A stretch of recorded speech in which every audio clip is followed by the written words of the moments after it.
要像打鼓一样用劲，不要用力，这样才可以送到里面。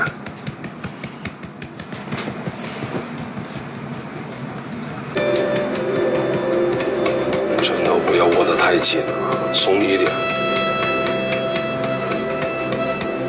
你身體嘅傷咧，能夠處理就已經處理咗啦。但係肩胛骨仲有背部咧，呢個我冇辦法。每次捽開咗啲淤結都會翻出嚟。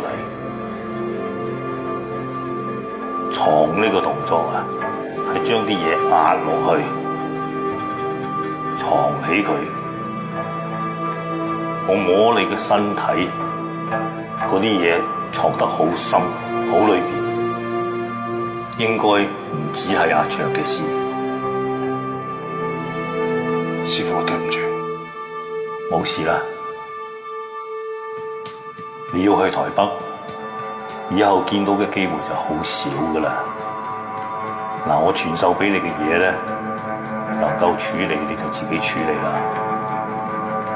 你嬲自己冇用噶，而家啲怒氣咧積晒喺體內，除非你原諒自己，如果唔係啊，會跟住你一世噶。